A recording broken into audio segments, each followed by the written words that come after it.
My name is Daniel Bushell. Class action lawsuits filed against cell phone manufacturers. Coming up. Insurers refuse public liability for cell phone use. The warning buried deep inside your mobile.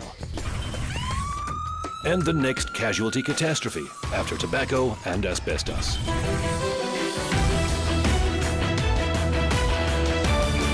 I would hold my cell phone here, and the tumor was right there. I always held it on my right side, right here. The industry should have put these warnings on these phones a long time ago. Professor Dariusz Leszczynski is one of the world's leading radiation biologists and brave. He knew phone manufacturers would try to end his career for printing groundbreaking research proving cell phones do cause biological damage. Professor Leszczynski joins us. Great to see you. How did the industry react? So far, I think I didn't experience any smear campaign. But in my case, it was just that the industry used the influence to prevent funding of my research projects. Studies like Professor Leszczynski's now allow top neurosurgeons to issue a stark cell phone warning. It's essentially cooking the brain. Ellie Marks' husband, Alan, suffered serious memory loss after years of using a mobile. At 2 a.m. one night, he had a massive seizure. Surgeons found a tumour the size of a golf ball right where he held the phone. Ellie, thank you so much for joining us. Why are you and so many others suing the industry? There's many, many, many others that are already deceased from this, that are dying from this, younger than my husband.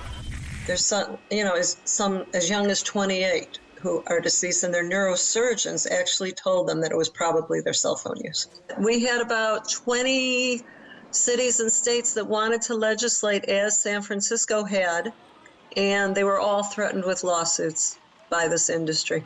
This is a photo of Brett Bocock's brain. The top quarter responsible for body balance has had to be removed after surgeons found this vast tumour right where he held the phone. A US national rowing champion, now he can barely move. Brett, great to speak to you. Tell us about the class action lawsuit against the phone industry. The only way you can really educate the public against big business is through lawsuits. It wasn't until the district attorneys in the United States sued and got involved and sued the cigarette industry that there was they had to pay millions and millions, hundreds of millions of dollars for public education as to the dangers of smoking.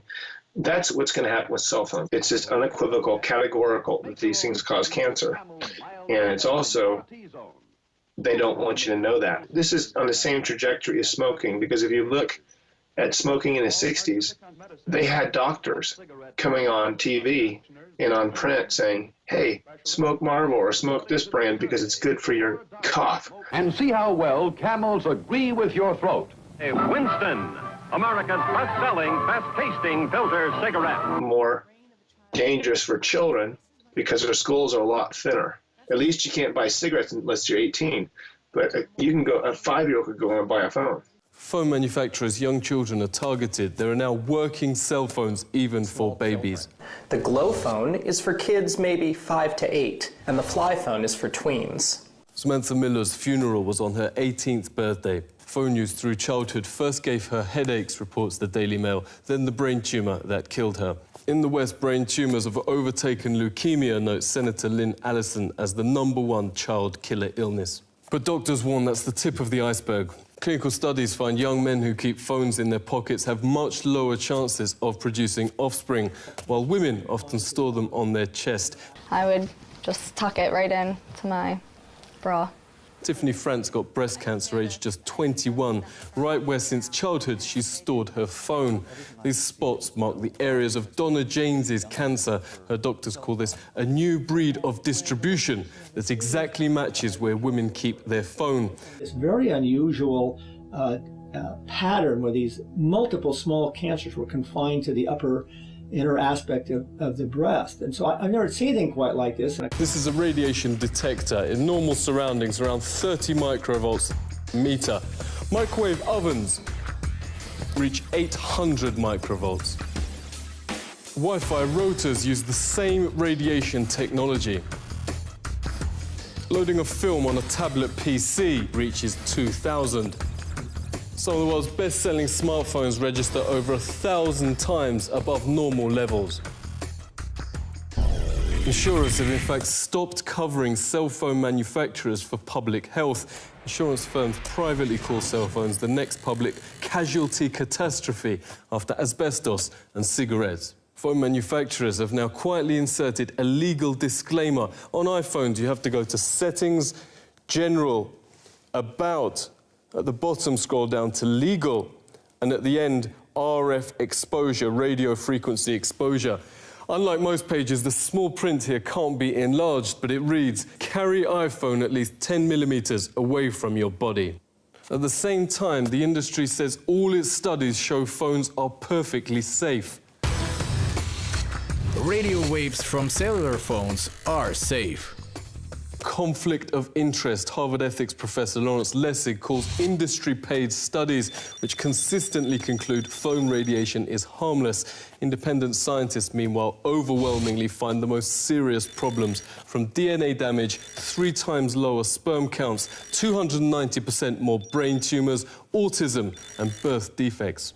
Former senior White House advisor and leading epidemiologist Dr. Deborah Davis has testified to Senate on the subject. She joins us. Great to see you. How do you explain the completely opposite findings between industry and independent studies? Anytime there was independent research, what industry would do was 3 things.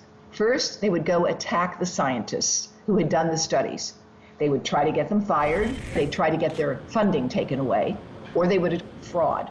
Then when that didn't work, they hired other scientists who knew nothing about the field to do studies that looked like they were replicating the other studies, but they really weren't. And when all of those things failed, they wrote a memo in which they said, if the cellular industry done its job, we think war gamed the science. That's a quote.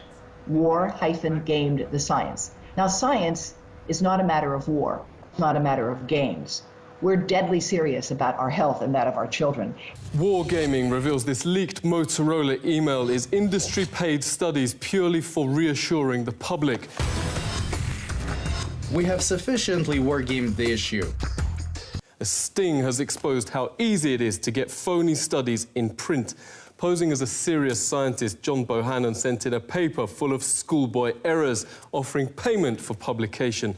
Incredibly, more than half the journals in these countries all around the world published it, even lying to the public that the study had been peer-reviewed. Investigative journalist Anthony Gucciardi has broken numerous health scandals. Great to see you. Surely big business wouldn't fake studies to put millions of lives at risk. Do we have documented precedents? This is exactly like Eli Lilly, which in the 1980s knew that Prozac was leading to suicides and aggressive behavior, the exact opposite effect of what they wanted. They knew that in the 1980s after they conducted the research. They hid the research, and it wasn't exposed until 2005 from the BBC. But then they would have their corporate interests do studies and talk about how great it was. Now, of course, they're required to admit, yeah, the antidepressants do cause suicide, aggressive behavior. Pretty much every shooter is on them. When these cell phone companies are forced to admit, yeah, the cell phone radiation does cause brain tumors, you know, it does do all this, and they're already saying this in their manuals. So it's already coming out, but once the public is aware of this fact, it will be even worse. Depressants. It will be even worse than tobacco. We invited the powerful industry lobby CTIA to discuss the issues raised in this report. They sent this one-line refusal. Thank you for contacting us, but we will not be able to do this interview. The industry's most respected journalist is Dr. Louis Slessin, editor of Microwave News since 1981. Louis, great to speak to you. There seems to be a parallel universe, what the industry says and everyone else. The whole system is broken. People are not being told the truth. It's crazy. You know, it's easy to say we made a mistake on tobacco after we know that tobacco is killer. The point is to take action. Actions being taken outside the US. France is moving schools back from Wi-Fi to cabled internet. Countries from Germany to Israel and Finland are moving to stop cell phone sales to kids. But Obama just made industry chief lobbyist Thomas Wheeler head of the regulator itself, the FCC. A former administration official calls it another astonishing conflict of interest. So doctors who want parents at least informed of cell phone dangers to their kids say they aren't holding their breath. Seek truth from facts. This is The Truth Seeker.